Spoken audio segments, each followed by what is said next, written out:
Folk ved godt, der er et eller andet undervejs. Og især kvinderne i byen fik den idé, at man altså nu kunne vente en straf på grund af den overdådige livsførelse, man havde haft. Folk gik i for pænt tøj, de spiste for overdådigt. Og ganske kort tid efter det, så er der jo den store stormflod, den anden store menneskedrukning, som man kalder den. Det er en springflod ved nymåne. Springfloden kommer ved aftentid op mod midnat, og det stiger og stiger. På Mandø, der drukner alle indbyggere. Herinde, der stiger vandet jo op i den her højde. Der mener man, at der drukner mellem 8.000 og 10.000 mennesker i den her anden store menneskedrukning.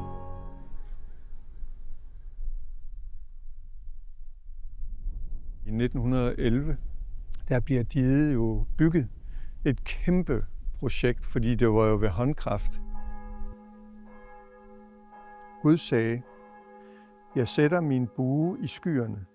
Den skal være et tegn på pagten mellem mig og jorden. Når jeg samler skyer over jorden, og buen kommer til syne i skyerne, der husker jeg på min pagt med jer og alle levende væsener, alt levende. Vandet skal aldrig mere blive til en vandflod, der ødelægger alt levende. Vadehavet er også befolket af de her sagnvæsener, havfolk, som ligger ude på vaderne. Og der er der hele tiden det samspil mellem det overnaturlige og så naturfænomenerne. Den her stærke bevidsthed omkring, hvad vi selv er skyld i.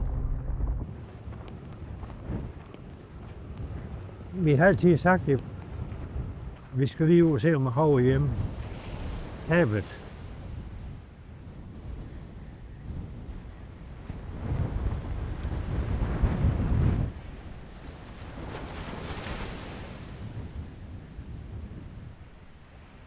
Min bedstefar, han hed Andreas eller Andreasen, ligesom mig.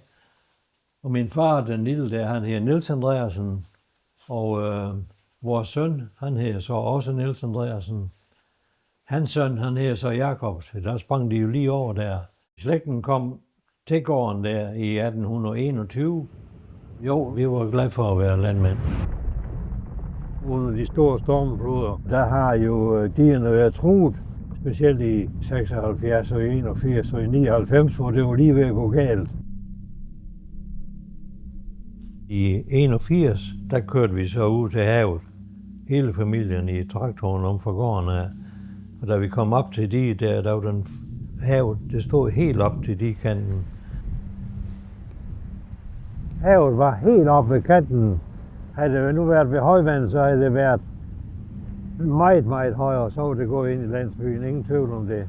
Og vi kunne mærke, det åndede, kan man sige. Det var ligesom, det bevægede sig. Og vi skyndte os gå ned igen. Jeg har da haft det rimelig skidt med det, fordi man ved aldrig, hvor ryger taget af husene, eller bliver det hele jævnt, kommer vandet ind over. Eftersom vi ligger 500 meter fra havdiget, så kan man godt forestille sig, hvordan det ville have påvirket stedet her også. Så har man alligevel sine tanker, hvor galt kan det gå. Og det har vi jo stadigvæk, fordi vi har ikke set den sidste storm.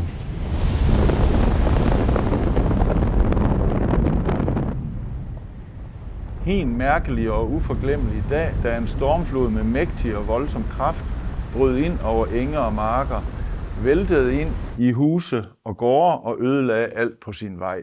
Altså min farmor Agnes, hun var rigtig god til at skrive og berette. Der har ikke været saltvand her, siden diget blev bygget. Det har holdt til det i 100 år, så det har været fantastisk. En god investering.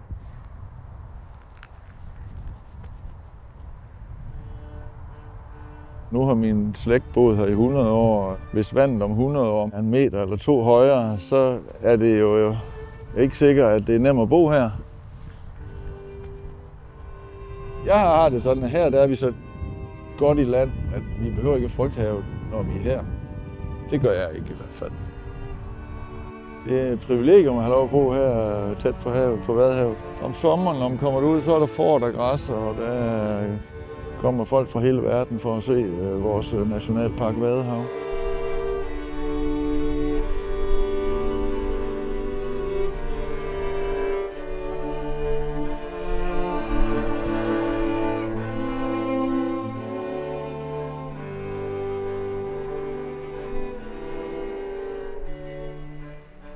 Vi er jo vokset op med det vadehav der.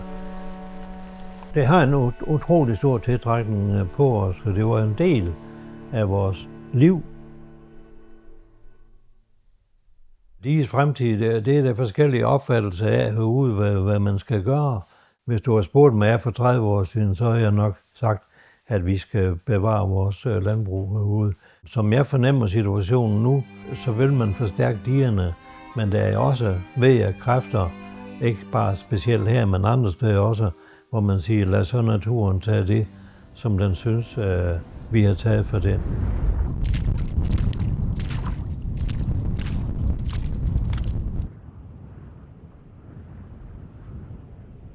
Det her digebyggeri er et godt eksempel på, at vi forsøger sådan at beherske eller tæmme naturen.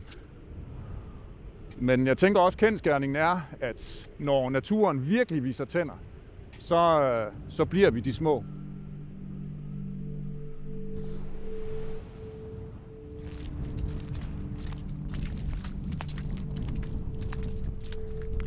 Som man kan se, så er der jo på alle måder forhøjet vandstand herude i dag. Det har jo også en charme, det her med, at man faktisk ikke rigtig kan regne med noget. Det hele det afhænger af vind og vejr. Vi kalder det Vadehavets puls.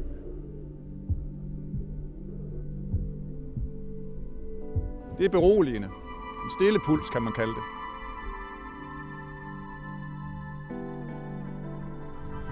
Vi prøver at gå herud og se, om ikke vi kan finde noget måske.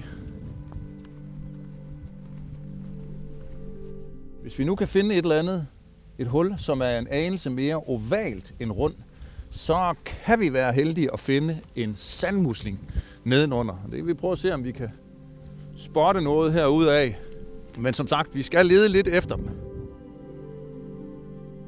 Vi har over 10.000 forskellige arter herude, og det spænder fra bitte små mikroorganismer som kiselalgerne og helt op i den anden ende større havpattedyr som marsvin og sæler.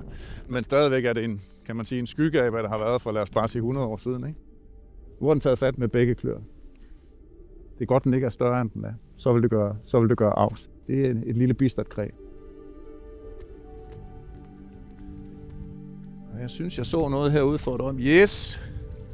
Se, her har vi et lille sandormhul, men det hul her, det er en anelse mere ovalt. Og der er jo ingen garantier, men vi kan jo prøve at grave ned og se, om vi har ret.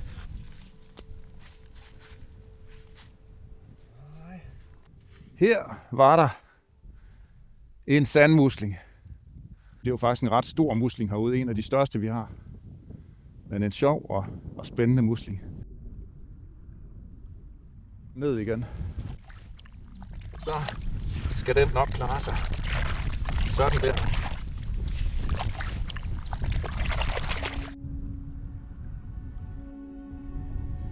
Udfordringen ved at blive ved med at bygge dige højere, det er jo også, at hvis så ulykken indtræffer, og man har et brud, så bliver katastrofen også tilsvarende værre.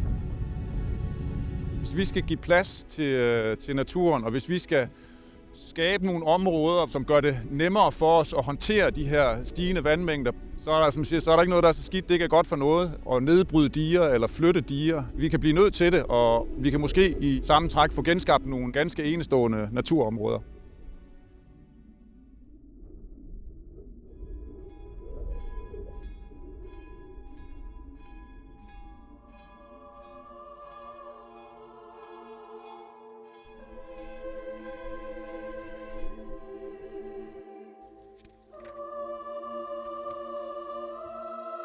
Jeg vil bo i det lave og lysende land, her hvor grønheden møder det blå.